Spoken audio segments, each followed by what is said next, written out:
All right, good evening, everyone. Thank you for joining us for the Traffic and Transportation meeting. It's 6:03 p.m. I've called the meeting to order. I just want to remind you all that this meeting is being recorded and it will be posted on the PCPB and YouTube website for the public to view.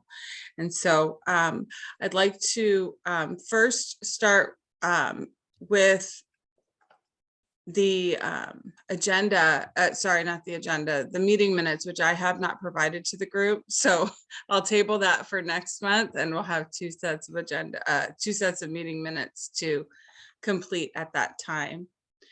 The next portion, is there any amendments to the agenda that anyone wanted to make at this time? None. I'm going to say we've approved the agenda. And then going forward, is there any non-agenda public comment at this time? All right, well, with that going, oh, did I hear anyone? Yeah, I just wanted to ask a question. I believe it said here we would discuss other issues at the end. So I don't know if we were going to at all discuss the Evergreen situation at Nimitz, but I had a couple ideas from looking at some photos. I don't know if you wanted to, if you'd want me to put that out now or. You know, I think that's something that, are you referring to the, sorry, are you referring to the diverter request that Nicole had wanted to bring? Yes. I was waiting on her to bring that back to the board. I know that there's additional steps, but I would appreciate any of, and we can talk about that and maybe add it to our list of asks, you know, that identify as an area of concern and add it to that. Or did you want to just do the non, go ahead with the non-agenda? Yeah, I can do that. And yeah. All right, well, it won't take long. Could I share a screen with you? Sure. Let me make sure that you have that, I believe. How do I do that? All right. I believe I've given you the, share? Yeah, go ahead. Let's see. Share. So up in the corner here, this is currently what cars are seeing when they come to, I assume you all can see this. This is what they see when they're coming to the intersection. And the request was to close this street over here to through traffic.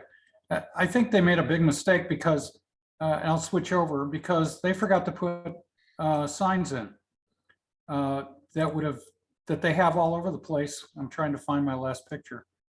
Oh, darn it. That's the wrong one. Like that say no right turn? No, that say no right turn, you know, yield to bicycles. And it's very prominent if you look on Nimitz for the Formosa off-ramp. And if you also look for, you can turn me off screen share for now. I'm going to try to find that image again. I think I closed by mistake. I don't know if I can stop you. All right, well, I'll just tell you what the deal is. And sure. It's there are some very, and you can, I'll take myself off screen share. There are these nice, fairly large signs that say yield to bikes and pedestrians. That's missing at that intersection, and it has the green paint and all that stuff. It's on Nimitz for both approaching West Point Loma from the village area, and also to go up to Formosa. And I'm not sure, I've seen it at other locations as well as the Formosa off ramp, where there's actually a sign. It's not quite as large as the other ones because it doesn't have to be. It's closer to the road. And then up at the top, there's an interesting sign. It says bikes use pedestrian crosswalk. So I believe what that means is that the bikes are kind of locked into the cycle track. And if you want to make a left turn, you are, I think, asked to use a walk signal to walk across so you could head left. Otherwise, you'd be going across traffic. There's no like bike box there or anything. But I just think that if they would put the signs that I believe are missing there, that we wouldn't have a problem about traffic worrying about bicycles. Hopefully, I mean, anybody could screw up, but there's area there where it could be placed. On the screen share again, I'll show you. Inside this area, a sign can be placed here or over to the right on there. I noticed the other day, if you go up on at Del Mar and Chatsworth, where they have put a big stop sign on the Del Mar side with ballards around it, on just right on the street in the middle to stop people. And I'm thinking, as soon as I saw that, I said, well, they could do that over here. They could put they could have ballards, they could put the signs right inside the ballards. It'd be right where cars would see it. That's And my you, own comment. and you're saying you saw that modification at Del Mar and At Del Mar, Chatsworth? when you're coming up to Del Mar from Canyon, when you get up to Chatsworth, where it's at intersections that has problems, they placed a large stop sign in the middle of the street at the intersection, and they put posts around it. But it's in the asphalt without any curb or anything. And I thought, boy, if they can do that there, they can do that in other places too, I would imagine, as long as it's behind a baller. So I think they could make it very visible that you're not supposed to make a right turn and watch for bicycles. And I would suggest that they have a kind of an angled turn and then also a tighter turn, because there's actually two movements at that intersection. That's just my comment. So I appreciate that input. I know that Nicole, you're on the call. I know that we need to do additional work before we make that request to the city. Nicole, do you have any update on that at this time, or did you want to share any updates where you are with that? No, I don't have any updates at this moment. Okay, all right. Well, I appreciate you, Paul, for your recommendations, and I've written those down. I definitely think that when we're ready to talk about that intersection again, I think these are all great inputs to bring forth to make that intersection safer. I did want to let really quick, we've got two high school students actually. We've got Mateo Mori, he's our high school liaison.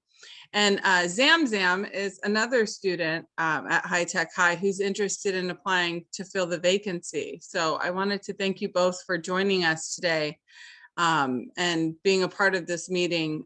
This is some of the work that we do, as volunteers to try to improve our community and give inputs to the city. So I'm really grateful that you took the time to be here. So thank you for having us. Yeah. All right. Well, moving forward to our first agenda item. At the November meeting, we discussed the letter from long range planning that they had prepared for the CIP projects. And I guess that, when we brought it to the board at the November meeting, we were a little early, I guess, with the request that was made from long range planning. It looks like we were a little preemptive with our request. So Fred said that we could make a request this, in January and push it up through for our request for budget priorities. So I am going to share the screen and just share what we had discussed at the last meeting of what those were to add to the long range planning letter. So let me pull that up. Okay, so this was the letter that came from long range planning for the 2024 budget recommendations. And then we had discussed adding our priorities for that, and they're not in order by priority, but the Froud and Voltaire flashing beacon. Again, we wanted to add the street sweeping and enforcement to continue to expand that. Scott Street, the traffic and pedestrian safety requests that have been approved back in November. The K Street design of Catalina, again, that was approved back in November of 2021. And then I believe Nicole, she wanted to add the Nimitz and I-8 traffic safety request that we had made back in November of 2021 as well. So I'm gonna stop the share and then open it up for discussion about what we've already created and if there's an opportunity to add more items to that list for us to advocate for that with the budget. Go ahead, Matt. Okay, so in some sense, we're already a little late in terms of submitting some budget requests, because the ideal time would have been before this memo came out that we're commenting on. And has everyone seen the timeline for the what is it, for the budget? You know, what's going on? I know kind of- that it's changed this year, but at the last meeting, Fred mentioned that we were still earlier, that we've still had an opportunity to add to be a part of the process. And so, Okay, so I can screen share in a moment, and I was kind of planning to, because just to give you an update from what's going on at long range planning, the initial letter that we had sent forward in November was for CIP projects. Okay. Then the letter that we just drafted last week was for non-CIP projects. And so when I saw your agenda, I thought we were going to be discussing that potential letter. that So- is what we're talking about, because when we presented this, I think it was Javier was stating that some of the things that we requested didn't qualify for the ask for CIP. And so that's why these were not added at that time. So that's a little disheartening to hear that we've lost an opportunity there, but we were taking guidance from, who's the chair of long range planning? Is it Javier? No, it's me. It's you, okay. Because we were basically told that we couldn't add that to the letter because they didn't qualify some of those. And I know some of them aren't CIP, but they are referenced. But the idea was to basically have two letters. The first one would be just CIPs, Okay, because we're already kind of running behind deadline for some of this stuff. So we wanted to get, you know, the biggest ones out there first, okay, and then with the idea of coming back to get some of the smaller ones. Okay. That said, I'm all in favor of trying to push as many things forward as we can. mhm, And don't want to discourage us from trying at this point, but just in sharing, you know, long range planning's kind of idea, that's how we had intended to do it, was split it between, you know, the big ask letter and then the smaller ask letter. Do you think it would be appropriate to, I don't mind combining the letters, but I don't, you know, the ask in one letter total. Can you, from what we've presented or what we approved in the last meeting, are there any duplications from what the long range planning committee approved at their last meeting for? So I I'm don't quite follow. Sorry, the email that I shared with what we approved, the ask, you know, from Froud and Voltaire and everything. Do you want us to combine the letters again, like we did at last month's meeting, like combine the Oh. ask? Okay, yes, yeah, basically combining the asks from transportation with the asks from long range planning. Is that what Yes. you're asking? Yes, and Okay, from the, absolutely. That was the hope. okay, and then I can screen share again, but what I shared earlier, did you see any duplications from what your list was, or do you want me to reshare that? I don't. And I think that's what the board in general wanted, was it to go back to these two committees, so we construct one letter that has. Yeah, but what we missed out, and that's why I'm kind of frustrated, is you're No, telling but me. then Oh, go ahead. I guess there should be two letters, like Matt said. We did discuss that. There should be two separate letters. And Yeah. then, but in those two letters have our input from traffic and transportation. Yes, no, that's definitely happening. But at the last meeting, we had some ads and they didn't accept any of our add-ons to their budget letter because they said that they didn't qualify. And I believe But I some of thought the them, letter wasn't approved.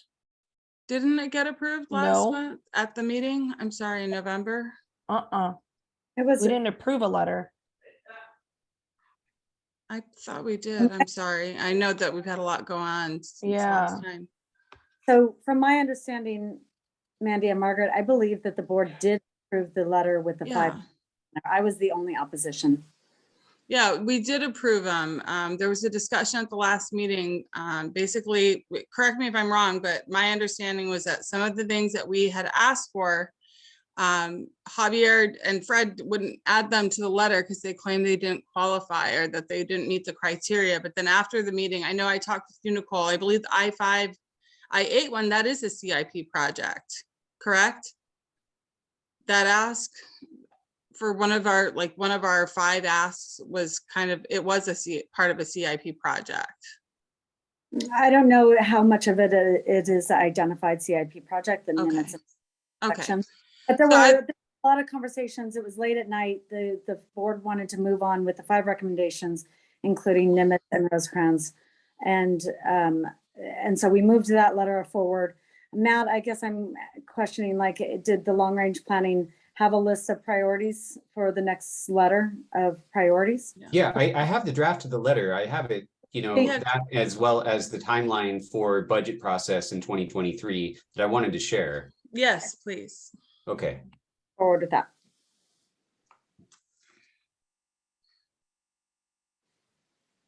Okay, so screen sharing here. Let's just start with the budget timeline here. So the part that's not visible is like what happened last year, which was basically the city council, soliciting feedback or input for their budget drafts. And then in October, they released their budget memo, or end of September. And then it went on to the city budget analyst, who's supposed to, within the early part of this year, kind of give their report on, the proposed costs for the various things. So, one, I was, originally hoping that we were going to be able to get in, all of our priorities before we kind of hit this, mid-January turnaround where we start getting feedback from, like the business the analyst. But that's why we ended up splitting it into the CIPs to make sure that got in beforehand, and now following up as best we can with the lower budget priorities. And so then this is now what we're working with. And, if we're going to miss kind of this timeline for being able to update the budget before the business analyst office comes back with the estimates, it may be too late to add new things at that point, but I think it's still worth trying to put it out there. Okay, so with that, I wanted to then bring up, okay, so this was the letter that we drafted at the last long range planning meeting. And so, as prospectively, part 2 here as a companion to the previous one. And so this one we focused on things like service items, some street improvements, and some traffic safety items. Now, as it stands, this is basically what the Long Range Planning Committee had voted to approve. Prudent from traffic and transportation as well. That was the hope with getting it to this meeting before the full board meeting. The way that we had segregated it before for CIP versus non-CIP, I don't know if that's going to preclude adding some of the things to this that we had hoped to add from traffic and transportation. I'm open to discussion of, pretty much any item we want to try to add to it. Yeah, I already see some duplicates and even more advocacy for traffic and transportation that I appreciate as well. So cool. So when you say duplicates, I don't know if you mean duplicates of your effort or some of these things. Our efforts, for example, like the street sweeping program, that was number 2 in our request that we were going to bring forward. Some of this stuff. Sorry. Oh, go ahead. You kind of have a delay, Matt. I'm sorry, our connection is a little shoddy. No worries. I was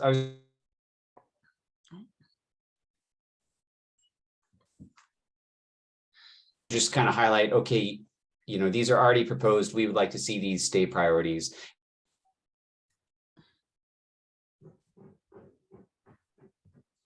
Matt? And then a few others, the ones that added that weren't in that initial. Okay.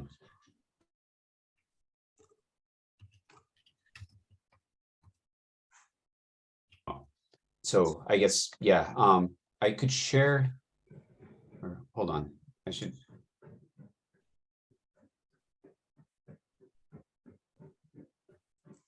In chat, if that would be easier for people, or we can kind of work through it now. Just let me know what would be most helpful. I think it'd be good just to work through the letter if we can, as we see it.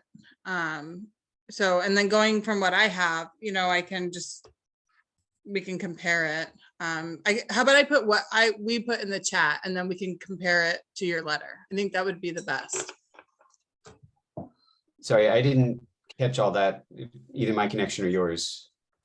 I was gonna say, I'll put our 5 recommendations in the chat. You leave it on screen share, and then we'll reference what we have to see if there's any duplicates, and then we can go from there. I think that would be best. That sounds great to me. Okay, just give me a minute while I do this.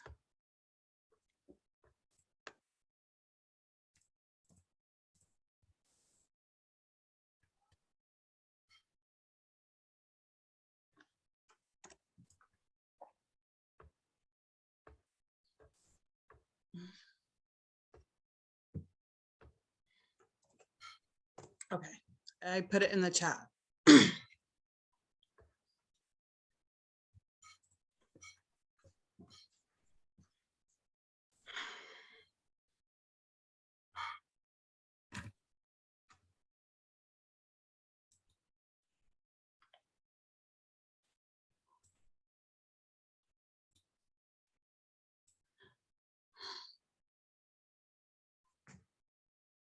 Okay, so number 1, I'm looking at Froude and Voltaire flag. In terms of, kind of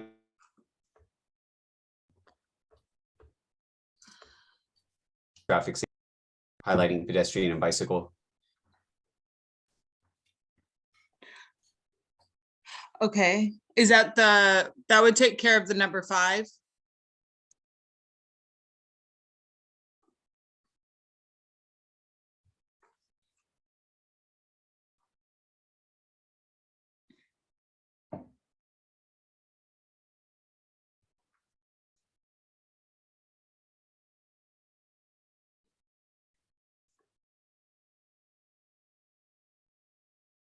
A street sweeping, I believe, is redundant with what we have here.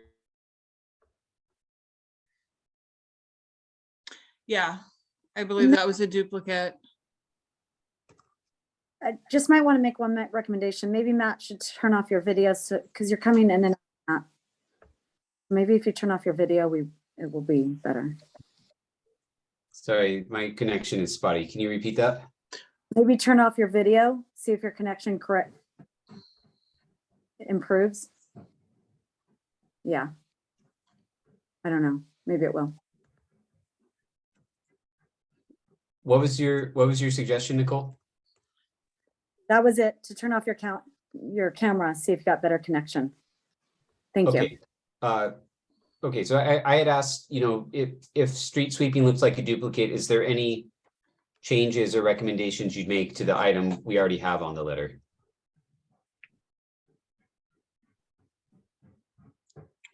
Increase update signage. I think it's fine. I think that's fine. Did you want to reference the letters when we made that request? I did put the date of the letters that were approved. That's a great idea. Yeah.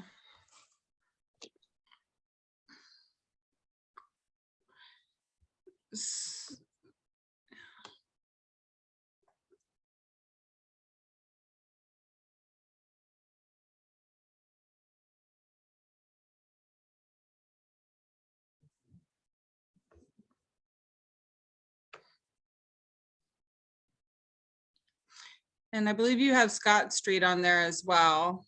No, I don't, but Oh, you don't? that's a perfect one to just paste right in here. Yeah. And then the K Street design. I think that's not in there. A street design of Catalina.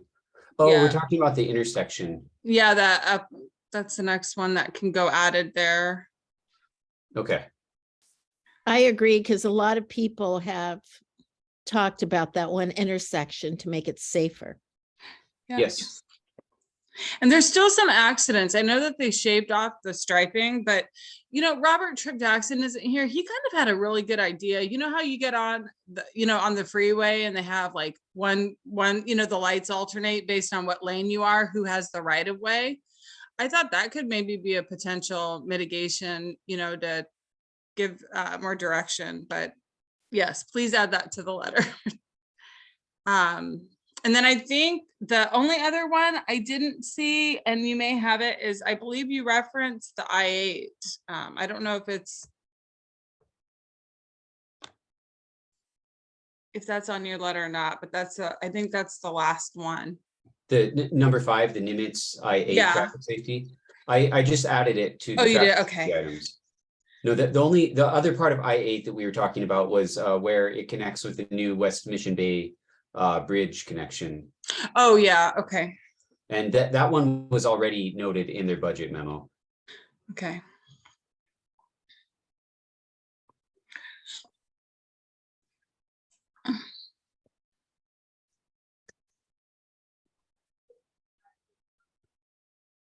So I think is that all of them then? I believe that's every one of us. Is there any other additional items that we may have missed that you think should be added to this to prioritize the funding?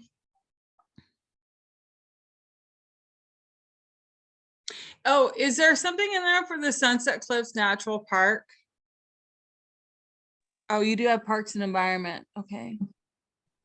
We didn't put Sunset Cliff specifically in here. But I you thought do that- talk about parks, yeah. Right, we could be more specific with this one.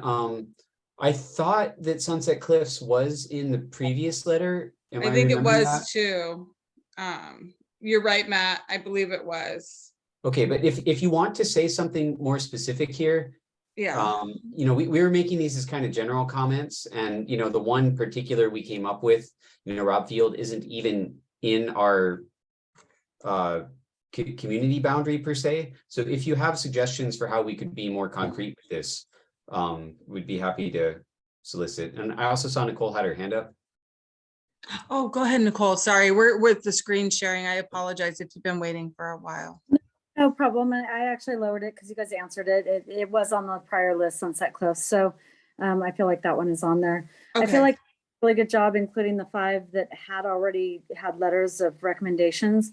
I think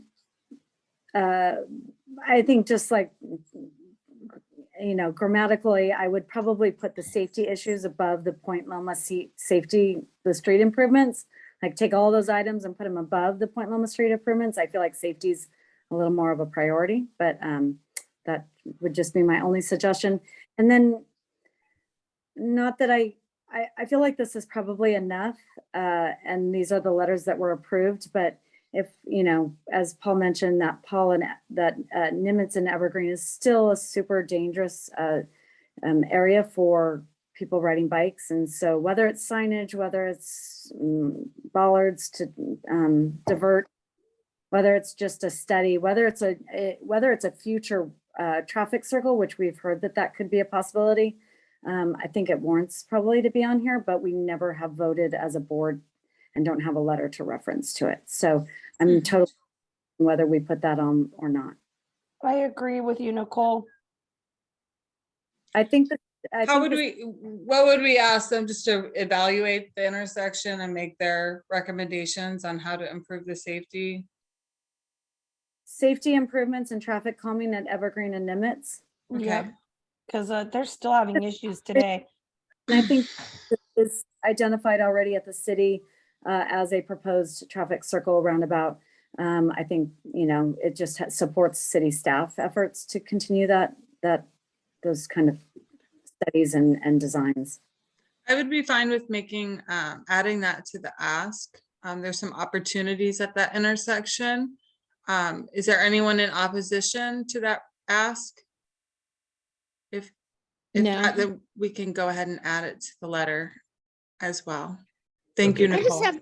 I just have a quick question. Sure. Why is it that as a car, you are instructed to go to the far right instead of staying on that left-hand side?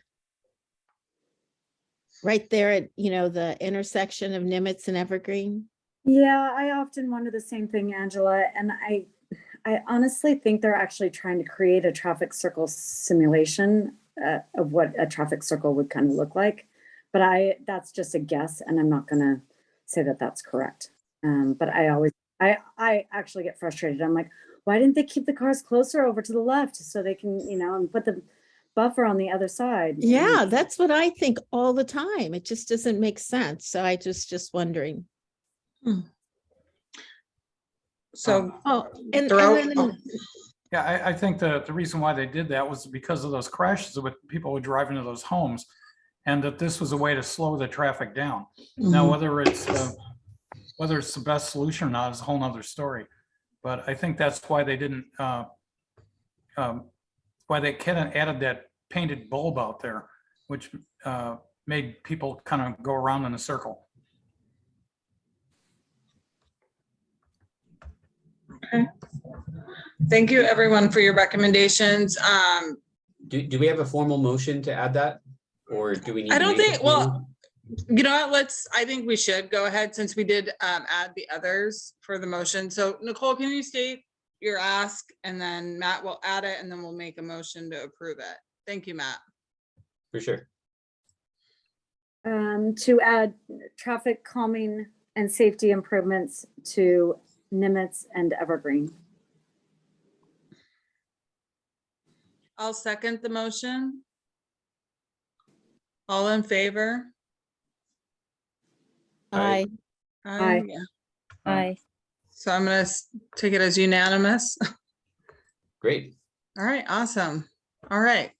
I guess So we've- before I stop sharing, are there any last comments or suggestions? Is there an opportunity with the Parks and Environment, maybe to reference under the trees, like the street tree planting initiative? Because there's a big backlog on that. Yeah, I think. Was it, okay, so this is the budget memo here. Was it one of these two items, the tree planting and maintenance, or proactive buy, plant and maintain? I trees? think it'll be the tree, they're kind of both hand in hand technically, but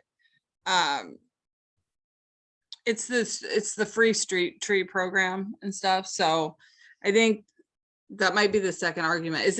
Was this the budget memo or? Yeah, this is what actually came out of D2 office. Okay, here. that's her thing. Yeah. And so, yeah, for the items in ours to specify it, I just grabbed the titles here, tree planting. I think and that's maintenance fine. and I think proactive. that'll address Okay, 'cause it. if you want something more specific, we can add it, but otherwise that's what I was No, trying I to. think that'll be more than enough. Okay, All right. and Well, yeah, this isn't the last opportunity for board members to have input on it. Yeah. Just wanted to remind you, we can discuss it, or we'll probably have to discuss it further next Thursday anyways. Okay, so we made the motion to add Nicole's. We already approved the previous 5 that were in a previous meeting. So we can move on to the next agenda item. Sounds great. Thanks, All everyone. right, yeah. All right, we did it. We did it, Dora.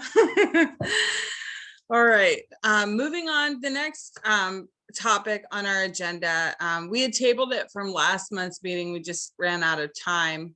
Was the intersection of Nimitz at West Point Loma. It's the right-hand turn onto West Point Loma Boulevard from Nimitz. That's very concerning. I have to share with the group, my neighbor actually was coming on the opposite side of the street. It would be the exact opposite, the identical opposite side. And he got struck, and he told me he's been hit twice at those intersections. And he said that he thinks what would help at those intersections is that people know not to make a right turn after they've hit that turn, because he's saying that's where he's been hit. People are making that right turn at the intersection and not using that turn bypass, and it's creating a dangerous situation. You're talking about the eastbound direction on Yes. West Point Loma Boulevard? Yes.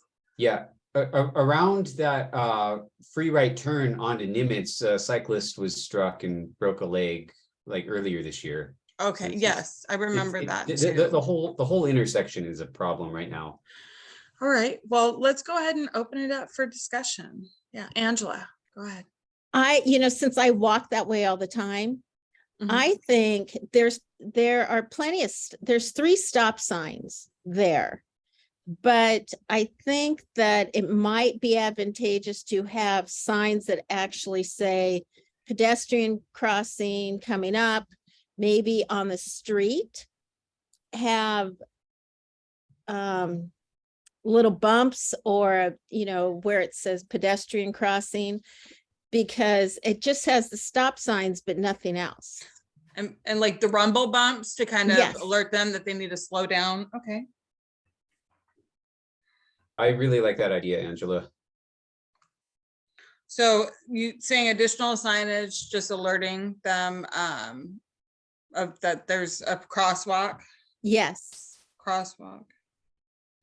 And you can Okay. put it on the streets, you can have those rumble bumps, but there's actually 3 stop signs. But that's it. Yeah, okay. Is there a sign for PedX ahead? No, No, There isn't. Then there should be one at least on the left side of the road that you'd be able to see while you're going through the turn. I agree, because you really Oh. don't see anything until the people come up. And yes, they do run that stop sign all the time. mhm. And then wasn't there talk about maybe asking to move it or add an additional stop sign? Was that also part of the discussion? I don't know if someone had made that recommendation last time. That's fine. Well, I Yeah, think with 3, Yeah, with 3, we've already got quite a bit, right? yeah. You think they get the message? All right. Yeah, any other recommendations? I'm not sure if it was mentioned, is it possible to ask for a raised crosswalk? That Oh. area, as a speed hump to just slow, you want them to stop, but So either the rumble bumps or a raised sidewalk? You could ask for both, because the rumble things would be more around the curve where it's still blind to them that they're approaching a crosswalk. And then the That- crosswalk itself could be raised as, there's kind of 2 Raised. problems, right? Yeah. Warning them what's ahead in terms of pedestrian crossing, and then actually, inducing drivers to slow down enough and not run that stop sign. Mhm. Do you think there's an opportunity for any lights or flashing beacons at that location? I think it might come too late. I mean, you could have them But in by this Laguna. one- Yeah, in Laguna Beach, I noticed they have the flashing beacons on the street. Hmm. as Like well. above it, like above No, the lane? well, they do Embedded. have, there's one, because that, I guess it's Highway 1 that runs through Laguna, Mhm. but it's on the actual street by the crosswalk. Because I noticed, I don't know if you guys have the same issue, but if you are driving down Shelter Island Drive, that crosswalk that has the flashing beacons in front of Catch, Mhm. most people don't notice that until it's too late. They I don't know bring whether 'em- they're too high or maybe, only on one side each of the street, whichever direction, it's only on one side. Okay. I think it could potentially be cheaper to install the things like the little rumble compared to something like a flashing light. Yeah. We still haven't gotten our first flashing light, so I don't want to cross our fingers and act like that's going to take 4 or 5 years to get fulfilled. Go ahead, Paul. Yeah, well, first of all, it's set up to where it's kind of odd that there's a stop sign there. I mean, if you look at the opposite sign or anytime you get off a freeway, there's usually not a stop sign before a merge. But I can see why they're doing it because of the crosswalk, and it belongs there. And there's some visibility issues when you get to that sign as to, looking and seeing traffic coming toward you. You're kind of looking almost backwards. One of the biggest problems, at least at night, would be that the street light is in the wrong place. It's halfway through the curve, and there's no street light over the top of the stop sign. So I think that would help at night. Now, maybe most people don't cross that crosswalk at night, is my guess, but you never know. I think that might help. The rumble bumps, you're probably going to get opposition from people who live right next to it, that they're noisy. I'd suggest that if you put them in, that you almost put them in further up as you kind of get onto that lane. When that lane becomes a separate lane, you could have them there that would indicate slow down. They also, a lot of times on a freeway, they'll have an exit ramp speed that's posted, and there's nothing posted there. It doesn't say, you're coming off of like a 40-mile-an-hour street, and there's no sign that says, the turn is 30 or whatever would be normal for something like that. Maybe there'd be some way to slow people down with a sign, even though most of them will ignore it.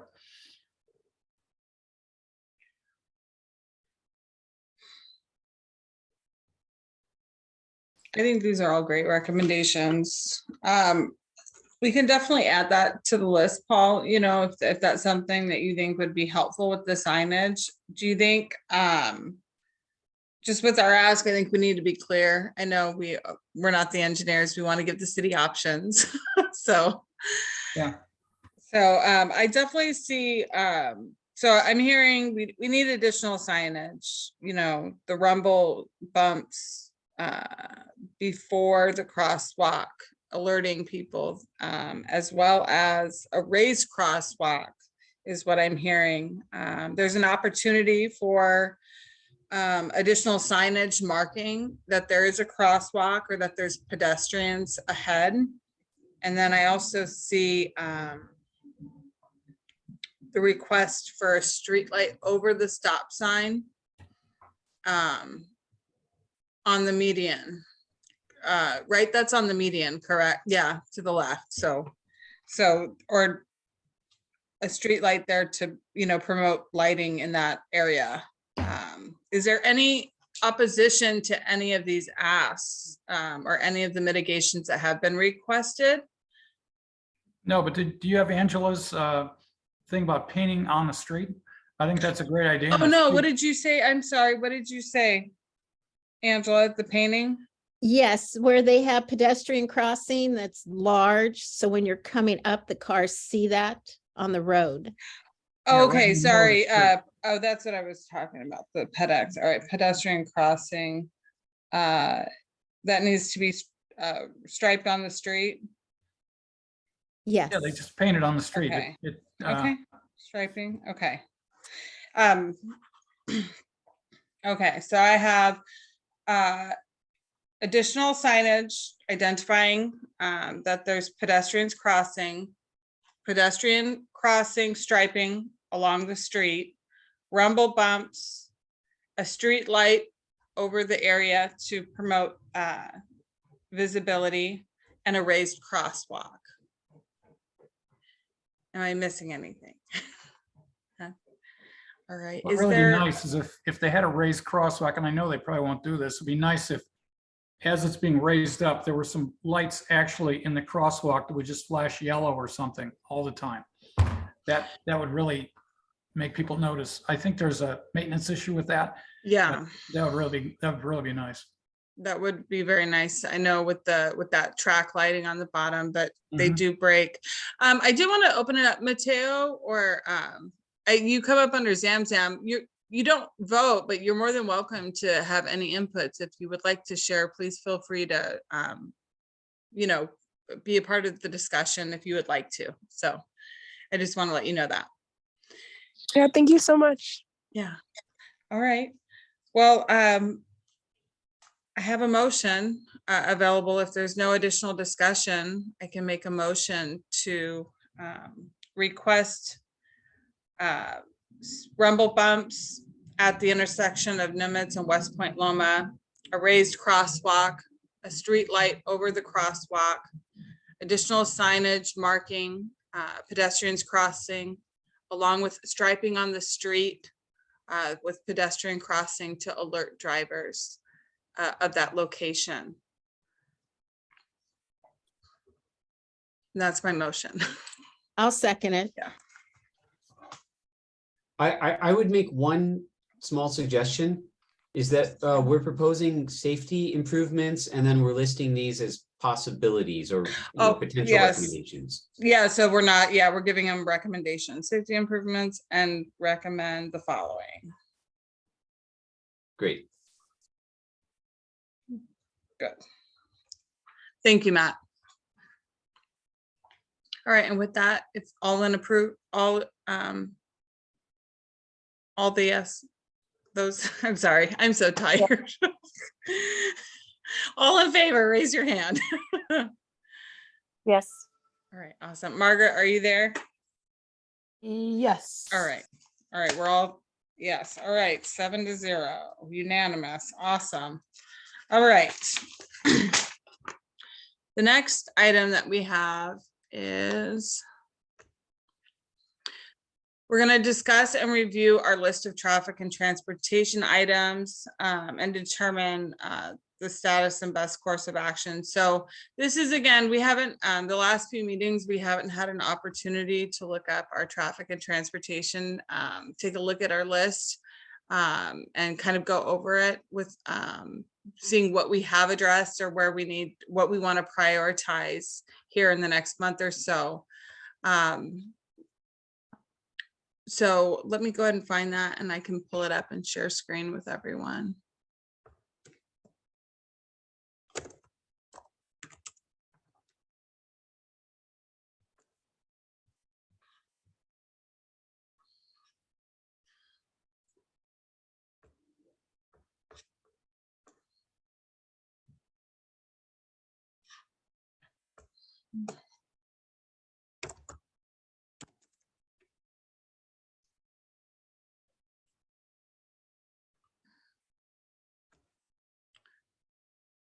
Thank you for your patience. I'm just trying to find it in my email. In my drive.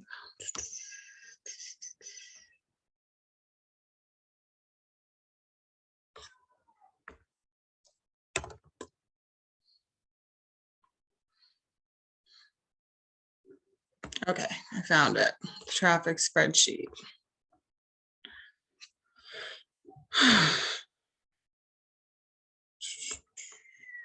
All right.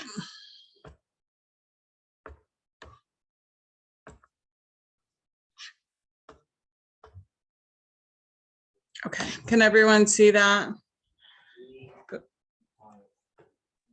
Yep. All right. All right, so if you guys want to go take a quick look through this, if there's anything that you'd like to bring forward. I know that we are up for election come March. I'd like to have a continuation of this conversation after that, you know, if we have new board members and stuff who are part of the traffic and transportation, but I figured there is an opportunity for February for us to maybe bring an ask from this list to, you know, to get another one checked off. So if you want to go ahead and just take a look. Yeah, this list has been created quite some time ago, so we definitely should work on removing some of the stuff that's already been And this is a completed. shared drive that I have shared with everyone on the committee. I can resend it if you would like to.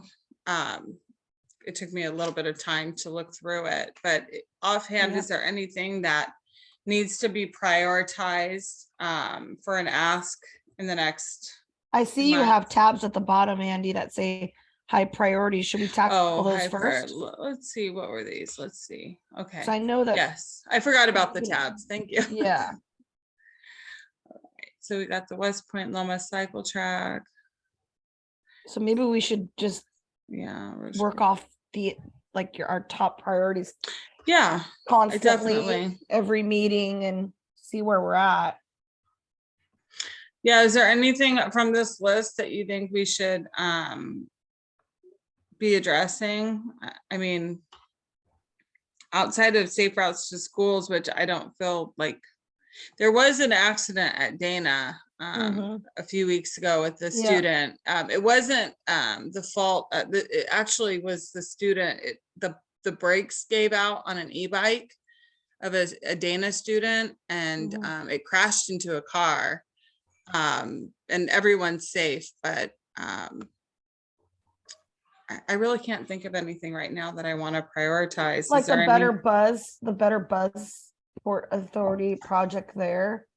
Yeah, has Where are there we been at any? with that? Because I haven't heard any other things happening in that area since those two fatal accident near there. And I don't see like, you know, the McDonald's over off Rosecrans that was by the Ralphs. They kind of had a very similar issue with their parking lot where they're having. I haven't seen any traffic. Well, yeah, going because they into Better Buzz. redesigned it. Mhm. And so, Well, they redesigned it, but they now have taken the bollards back off of the Keith Street side. oh, they have. I don't think anybody pulls in there much because it's kind of the roundabout to get into the drive-through lane. Yeah. But for some reason, they took it out. Nicole, you had your hand up.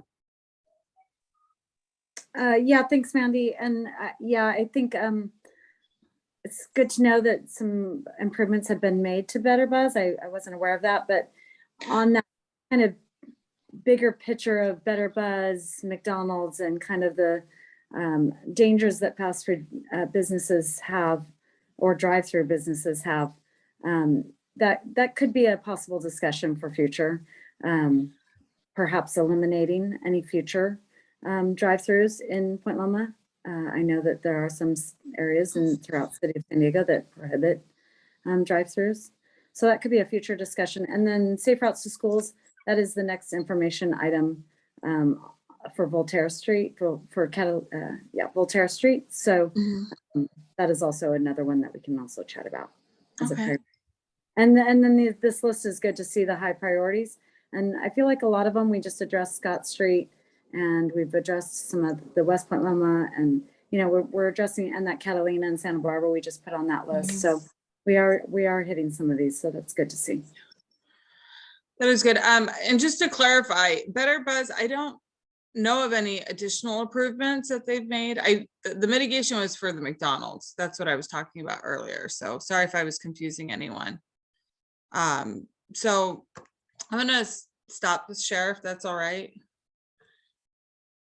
So at this point, I mean, we have the list. Maybe, at the next meeting, if there's something, our ask, we can just keep looking at the list every month. That can be like our homework.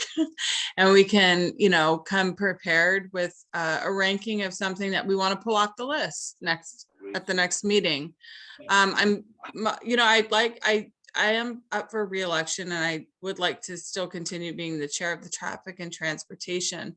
So I know that regardless in March or sorry, in our April meeting, if I am still the chair, I'd like us to do that same and prioritize our next set of goals for the Traffic and Transportation. I feel like it kept us on task, and we didn't forget. We brought up some things that had been forgotten about that were big asks from the community. So I'm really grateful. Margaret did such a good job with creating that list in the first place and maintaining it. And so I just, I'm glad that we're getting some of these things off of our list. I have a quick question. I know in the past, way in the beginning, when we started that list and started to really create priorities, which had to do with the community plan at one point when I first joined. I know we had several meetings. I think Paul was part of that group as well, where we had several meetings where Brad actually asked the city engineer to come to one meeting a year to go over that list specifically. And we were able to just really go over it with a fine-tooth comb. I would like to see that happen. And that way he can kind of pick and choose to what he has. We don't know what he has on his plate and what his priorities are. And I think it would help sync the two together on his priorities along with ours to make sure they match and we're on the same page. I know that helped in the past. I definitely think having those conversations next term is where I'd like to see this group go. And also right in the beginning, also looking at those community plans. I know there were a couple of people in the group that were kind of like, oh, the community plan is never going to change. There's no point and yada, yada, but it has. And I've seen other communities make huge changes to their community plans because they're having conversations and they're having conversations with our community leaders. So that I'd like this group to take more action on that aspect and not just send letters. Yeah, I like that idea, Margaret. I can send our list over to Gary Pence and see if he can go through and see if provide us any updates from his end as to where the city is on some of these. we may not know that there could be an ask out there Right. already. Yeah. And then the other thing is I can ask him to come if he's willing. I can't guarantee, I mean, they're city employees. We've invited a couple of them and they don't make it. So He's and I actually respect really their good. time. He's Yeah. actually really, really good. And you have a really good relationship with him. Yeah, no, I agree with Oh. you. So I'll reach out to Gary and see if him or Tom can come and take a look. And if you know, and I know Nicole and Matt, everyone has access to this drive. If you need me, I can resend it to everyone. You know, Nicole, if you know some people in the cycling community like Everett, you know, if he can look at it and see if there's things already pending, I'd like to know it from that perspective as well, so Right. that we're you know, we're streamlining our ask to what we really need. I just feel like the city engineers have a lot of pull, and you know, they're not going to wait for Jen Campbell's office to tell them what our priorities are for our community. You know what I mean? Yeah, I don't, you know, the bureaucracy and the politicians and making it all work. It's a mystery in this city. It's like, who's running the show? Things that make you go, Yeah. Well, thank you. I really appreciate everyone's inputs. Oh, Matt, go ahead. Oh, yeah, I just wanted to bring up that, you know, Rosecrans is on that list and we keep kind of kicking that can down the road. At some point, we really should address it because that is a perpetual concern. There is a traffic study on Rosecrans. I don't know if you've all noticed it. Getting off the 5 or getting off the 8, all northbound Rosecrans, leading up, I believe I went as far as up to Lighton, and there were a bunch of the strips that they were doing it looks like they're doing a traffic study over there. So that's encouraging. Interesting. so fun Yeah. fact, there's been about 5 to 6 highway speed chases that end up in La Playa At the in end? 2022. Mm. And I mean, I think there were 2 of them that had some sort of like accident tied to them, Oh, wow. because there was just, yeah, I don't know. There's just, Rosecrans is super concerning because it is a road that comes straight from the freeway. Sure, but it's also quite long and there's different segments of it, right? Like, Yes. if you recall the items we had on our list for priorities, you know, we were talking more in kind of like the La Playa area, you know, talking about Shelter Island. like Rosecrans and Talbot, Mhm. for instance. Mhm. And I think I think the part closer to the freeway and Midway is very difficult and challenging. And I wasn't going to propose that we try to tackle that part in our committee right now, or not even tackle any of it tonight, but you know, one of these next couple meetings, perhaps, if we don't have a lot on the agenda, it might be a good time to take up and discuss Rosecrans down in like La Playa. And Why don't do you want to make that our next meeting next month and just have that be our meeting? Like, I gotta tell you, and there's more cyclists on Rosecrans today, like in general, and it's like watching them play Frogger right now from Midway Pacific Highway area by Liberty Station, where it like turns there, and that one house has where everyone hangs their advertisement signs, from that one house across the street from the AMPM. When you go there, starting there all the way to La Playa, that piece of Rosecrans is a nightmare for cyclists and traffic. And you've got the buses going through there too. I can't count the many times that I've gotten into like a wreck with the bus and a cyclist, because there's just no safe roads there on that stretch of Rosecrans. So I like that idea, Matt. I mean, that's a big ask, being the stretch of road that it is. But I think if that's something you'd like to tackle, we could invite the community along that stretch, and we would have to be clear, like with our noticing, like from where to where, and not cross over, because I don't know if some of that's the Midway CPG planning group, but I mean, we could just do Rosecrans in particular and make that our focus of one meeting, and just go down, make a big ask for that whole stretch. We would need Paul Grimes to do his community testing.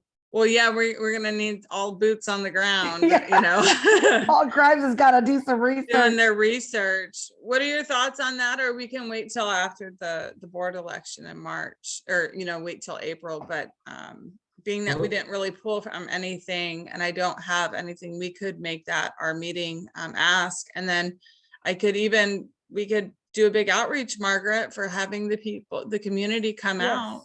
Yes. You know, and then have that be the main focus. And I could publish the agenda a little bit earlier and we could put an ask out for that. I'm What are you- generally in support of this. I would just want to make sure that there aren't any other like kind of pressing safety concerns we want to tackle, because that's probably going to take the bandwidth for like a whole month. Well, that's what I was thinking, like we do Rosecrans, we need to just do that. But I don't have anything really pressing outside of it. Is there anything else that you think that may come up in the next month, Matt? Or that anything that you've heard that I haven't? I don't know, but I wanted to open it up to others. Like I see Nicole has her hand up. Oh, go ahead, Nicole.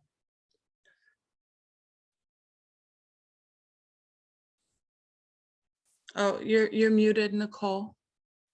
Sorry, I went searching because it's on the Rosecrans topic, and so I found somebody has given me the Project Working Group Rosecrans Corridor Mobility Study, 2009, 2010. It is outdated, but if anybody wants to get a head start on Rosecrans, what has already been studied, I know it's outdated, but That's super I didn't want outdated to because pass that now through. they've completely changed the roads since then.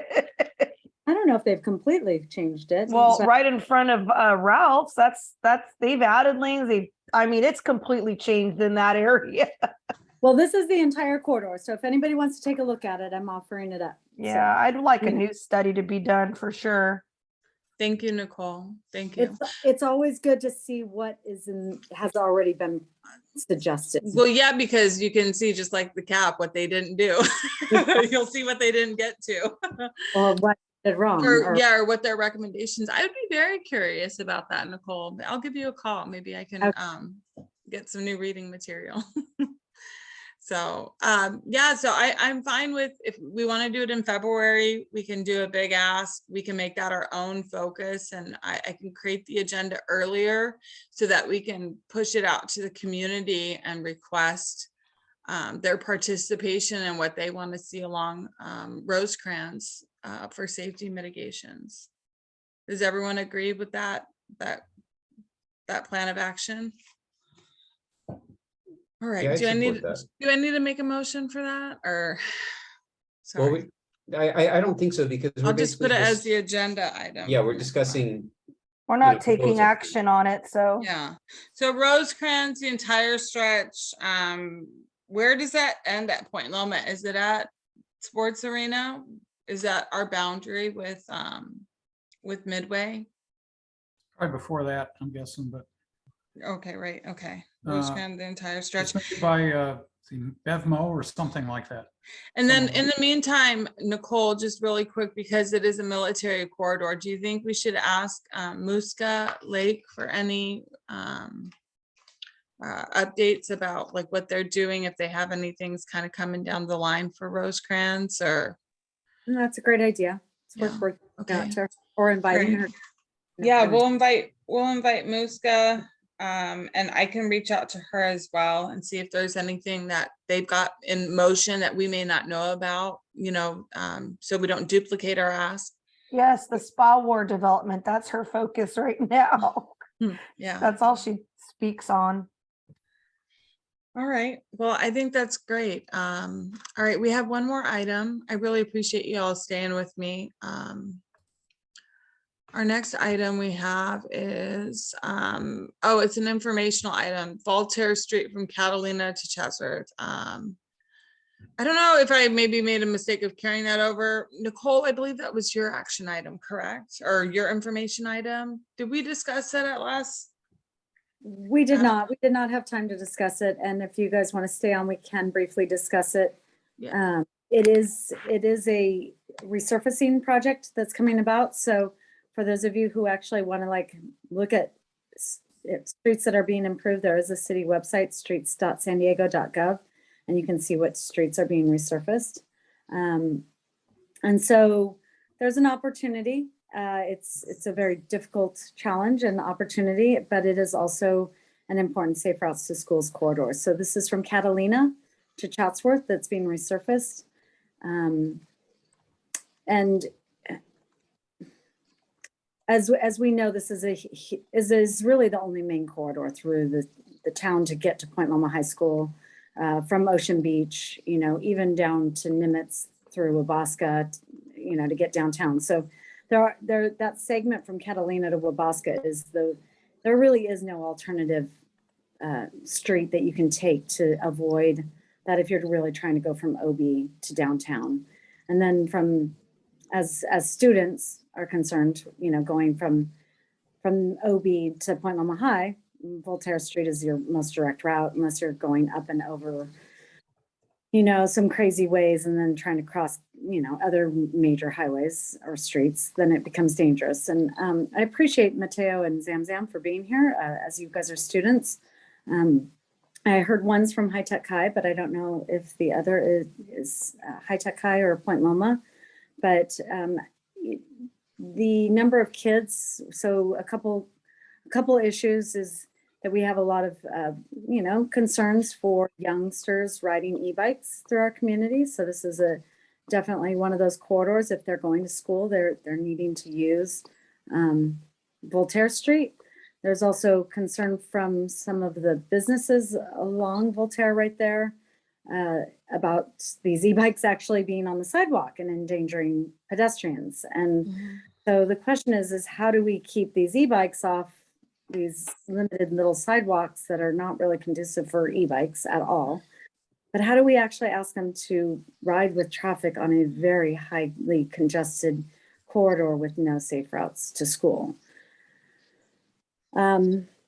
It's a very difficult challenge, and I see Paul's hands up, but just as a rider and stopped at 7-Eleven heading towards Point Loma High School, that is the most challenging spot in this area to kind of like navigate as a bike rider. You have to, you're at the stop sign together, stoplight together, and you get a green light.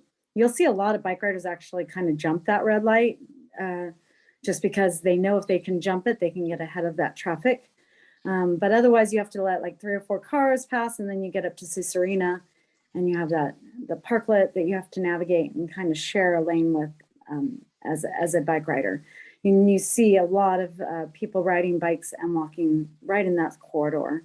And so, is there an opportunity for our community to have these discussions about how to create a safe routes? And possibly, the challenges are there. So it is a community, challenge with, as we see it in North Park on 30th Street, where they removed 400 parking spaces. Convoy is currently looking at getting a bike facility, and it's going to lose 288 parking spots along Convoy. This one is approximately 18 up to Wabaska, and then maybe another 20 up to the high school to support a safe routes to schools. And I know there's a lot of discussion or a lot of maybe perhaps challenges with this. As we know, opposition is probably going to weigh heavy as businesses are concerned with losing parking. So I just wanted to bring it up as a discussion. I don't want to, nothing's being motioned at all tonight at all. So Paul, I see your hand is up. And I've noticed, I'm looking at Google Earth and I see that they have bike lanes all the way from San Clemente, which is east of Wabaska, all the way up to Chatsworth, I believe. So I believe that, is that not good enough? The discussion is, yeah, and really, I feel like it's okay up to that area, and the challenge is really from Wabaska to Catalina. And so yeah, you're looking from, you are correct. There right. are bike lanes. If you were able to actually create a safer route, you could actually make those class 4. So what you have is that entire section is a 50-foot street. And if a 50-foot street is what is Newport, with 2 lanes of traffic and 2 diagonal parkings, that it doesn't have a lot of, but so it's a fairly wide street. So that's why they're able to put bike lanes with a small buffer on a good majority of that. But you're right, the west end of it, starting at San Clemente, the first block from Wabaska has bike lanes. And starting from there, I don't know what you do. And now they have another huge project going in where that Chinese restaurant used to be. Who knows what's going to happen with that? It's going through. And in that section, they have a middle turn lane, probably because there's people turning. I don't know. Maybe someone should do a study as to how much that turn lane is needed. It surely is needed when you're getting up to Catalina Boulevard to make a left. But a center turn lane maybe is not needed for the rest of that area. That would be something to be studied. There's also a physical barrier, a median between in front of Karen's consignment shop. But that appears to not be an issue with it because there's already bike lanes there. There's no parking. Yeah, that center lane, I've seen it mostly used for like loading and unloading of those big trucks for the restaurants over there. And I know that there was an auto shop, where Catalina Lounge is? Yep. Yeah, What happened to the other that shop? mechanic is not there anymore. And so they're using that space for parking, which I think is great because that space, there's not a lot of parking along that stretch. And I believe that parklet should be removed. I have a question for you. With the Safe Routes to School designation, does that take into consideration parking? When you make that designation, Nicole, I guess, sorry. Well, technically you have to address. No. So Or is the there, visibility issues? is there an opportunity to address that center lane, or is there an opportunity to address parking? One of those has to be addressed if you actually want to create a Safe Routes to Schools, correct? So Yeah. just to on that note of parking, that lot under Catalina Lounge is actually a city-owned lot for public parking, as well as, and just a new one that has showed up is Matt Calla's insurance company. He has about 12 paid parking spots in there. And with the parklet, Cicerina, they have asked for their permit to be renewed. The city pretty much kind of denied them, as this is an important corridor to possibly create a safer route to schools. So they are kind of in limbo at the moment on that. And my understanding with those like removals of like the park that you're talking about is that little dining area that they have out? Correct. Okay. And the city is not allowing them to renew that? Not at the moment. And is it the one in front of the restaurant on the street or the one to the side? The one in front. Okay. I see Margaret's hands up first and then Oh. Angela. Go So ahead. Thank you for keeping me. I'm seeing more and more in these meetings that I am attending, this being a topic of conversation in every neighborhood. But as I'm driving, and I drive a lot, which I wish I could bike more, but I just do a lot of long distance and I'm out of shape. I don't see, in my eyes, very many e-bikes riding together, making the roads unsafe. What I do see are regular bikers without the e-bikes riding in packs, taking up the roads and creating traffic jams nowadays. All over Mission Hills, all over Hillcrest, not so much in Point Loma yet, but I mean, I just don't see it being such an issue. First of all, to Dana, a lot of those kids get dropped off by their parents. Majority of my family, they're not taking bikes to school. I don't see it. I've had to drop off my niece there quite a bit, and I don't see a lot of kids coming in on bikes. I see a lot of parents dropping them off in that area.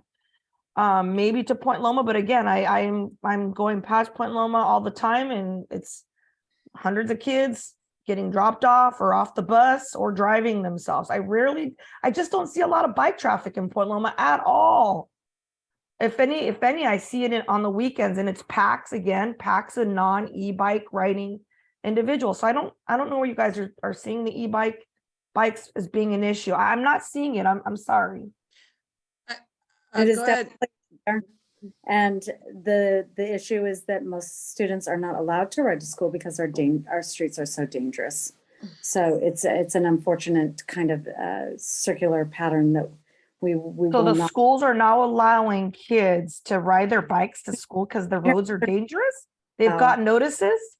Parents will not allow their kids to ride to school. Because Oh, okay. Okay. So we're just And saying there- just a generalization. there are a lot of kids and students that ride, and just because we don't see them when we're in a car does not mean that they don't exist. Well, And and then you that's also for don't you. have an accurate total of what the amount is you're generalizing And for. honestly, Margaret, I don't know if it depends, if it matters to me. If it's one person getting to school and that is their only means of getting to school from OB to Point Loma, and they have to use a bike to get there, I want to ensure that their route is safe. And you're so- saying that No. that route is not safe. Yeah, I'd love to have you join me on a bike ride one day. And I have an e-bike that you can use, so you don't have to use out of shape for any excuse. Oh, I have an e-bike. I just don't really, thought- I haven't been out there using it because I haven't had an opportunity, but Well, let's make- I don't see an issue. That's all. And I have to be proven, I guess. let's make it an opportunity for you. Yeah, I would like that. Thank you. Great. Angela? I do know that extra parking that Cesarina is using right now, underneath the, where that garage is, once that where it used to be, the garage used to be, once that gets leased out, who knows what type of business it's going to be. That won't be there. They're going to be opening up that pizza restaurant. It was supposed to be the fall. Now they know it's probably not going to be until May or June. The extra building that's going on, even though that parking is going to be, provided underneath for those 9 units, there's still going to be people visiting. They're going to have to park. I walk that way almost every single day. And I do know that, there is those, bikes that do go, but I just think that taking away even the little bit of parking that is there is going to be detrimental to those businesses because there's just no parking. So I understand that is the biggest opposition in that corridor is I totally get it. And that's why I haven't wanted to bring it to this group. Honestly. I don't Well, I appreciate your inputs on that. Matt, you had a comment as well. Yeah.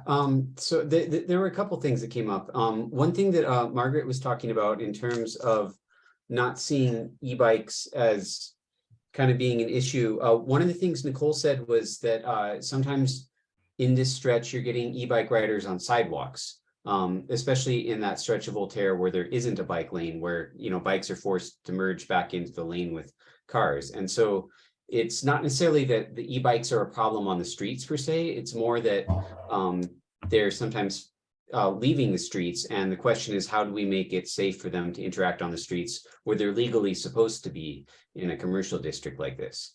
Margaret had also pointed out she didn't observe a lot of students. I might want to invite, comment perception from our, student liaisons we have here as to their experiences. Just my own personal, I often commute to my lab during school drop-off hours in stretches, for people accessing Correa as well as Point Loma High. And over the past couple of years, I've definitely noticed more e-bikes on the road at that time when I'm biking my, biomechanical bike. So I think part of it comes down to it still may not be a very large mode share of people getting to school that way. But one of the questions I think we should ask, especially when we're looking at things like our climate crisis, is, well, are we trying to build for the city we have now or the city that we want to see? When we look at things like, the detrimental effects of our car dependent culture, I think this is a good opportunity to ask, well, how would we like to see it? And so I understand Angela's concerns bringing up things like parking access for these businesses. I think the fact that our Cesarina already uses this overflow parking in another building indicates that at present, we don't have enough parking for everyone who wants to access that area. So then in my mind, the question becomes, well, if we already don't have enough parking and we stand to lose some, you know, there isn't a good solution to add enough parking so that, you know, we have extra space for everyone who wants to access here. So if that's already a constraint, you know, our solutions start looking, you know, kind of weird. But if we think about it from the standpoint of, if we're already lacking parking and we're going to remove perhaps a few dozen spaces more, but at the trade-off of making it a lot easier and safer to bike, we might be able to create a situation where suddenly not as many people need to rely on those spaces. And so this comes back towards, you know, the idea of trying to build for, you know, what we might want to see versus the city we have now. There's a, you know, last point I want to make here is that there's, you know, over a dozen case studies we can find in transportation psychology journals of studying business revenue on corridors that have undergone these transitions from street parking to, you know, losing parking, but getting increased bike facilities. In all these cases, in a variety of large and smaller cities, business revenue has increased where there's been bicycle things. So it feels counterintuitive based on a lot of our experiences, but the research data that's out there would support this as actually being a good move for these businesses in the long run. Is there an opportunity, I don't know, to maybe, if we don't remove as much parking, but reduce the parking times for the slots, that could help, you know, create the turnover of parking? That But- definitely, Mandy, and when I was out there, you know, it is, it's kind of unfortunate because these businesses want to say no to this idea, and yet their employees are literally the ones parking in front of their business for 8 hours of the day. Like, really disappointing. And then also just to bring in that whole notion of what Matt was saying. Thank you, Matt, for, you know, just bringing that picture into it. Like, I love Cesarina. I love the parklet. But when you think about it, they actually took 2 parking spaces away and created a need for another 30 parking spaces because they have 30 parking, you know, tables out there or whatever it is. I don't know the numbers. But when you like think of that business model, you're basically saying, maybe they shouldn't get the parklet because we need those 2 parking spaces, but that's how they grow. That's the business model we want to see. We want to see these outside parklets, and we want to see that people are actually coming to that place and stopping there because they can, because they're on a bike or by foot. Whereas they're like, I'm in a car, I'm not going to Cesarina because I'm not going to find parking regardless if we take away 20 or if we don't, they're still not finding the parking there. So, you know, it's an interesting dynamics, and I appreciate, you know, just being open-minded with it. It's not anything that we're recommending at this moment, and it's just more of a discussion and information. Thank you. And also, just finally, it is about pedestrian safety as well, because that was the main concern from Matt Calla at Insurance. He's like, how do we keep these pedestrians? I wasn't even talking to him about bike infrastructure or any of this idea. And all of a sudden he said that, I'm like, oh goodness, you know, like you just poked the, you know, you had to like have me talk about it now. So like there is something about keeping pedestrians safe as well. Awesome. Well, I really do. Oh, go ahead, Paul. Yeah, I was just going to mention that talking about kids getting to school on a bike. Well, according to the MTS here, which runs right down Voltaire, they have free bus rides for all kids up to 18, according to what I see on their online. So if you're going to Ocean Beach, that's a fairly frequent bus ride to go down there, you know, or you could walk part of it. I assume when you get down to OB, you're probably within a half a mile of your house. And so that is a new program, and that was wonderful that the city and MTS and Sandag all made that happen. It is a pilot, so we hope that it'll last, but youth opportunity passes are definitely great, and we should get our students to know more about that. There are also people that want to make a healthy and feel good when they get to school also. So we don't want to deny all options out there. Right. Well, I just feel the other thing is a little disingenuous when you see some people who want this density to want to be able to jack the you know, density bonus up to a mile, but then at the same time we're talking, and I'm not saying you, but some people are trying to push that where they find out that hardly anybody's going to walk more than a half a mile. But we're talking about someone not walking to school, maybe a half a mile, or taking a bus and then and hoofing it for like 2 or 3 blocks. But it's okay to put dense housing in without parking up to a mile away. It doesn't seem to, they don't compute to me. Well, I think we all have opportunities to grow and see, the impacts that these changes do have, to our community. And I do appreciate Matt and Nicole and everyone. I feel like we have a lot of balance here with our subcommittee. And I really do appreciate what you have to say, every one of you. Well, it's 7:28. I want to adjourn the meeting if there's nothing else to discuss. All right. Well, I hope you all have a great week. I will see you next week at our next board meeting. And then I'll reach out to you, Nicole, for that book. I'd like to look at it to see if there's some opportunities to reference the past. All right. Thank you, everyone. Thank you all. Thanks. Night. Thanks, Good night. everyone.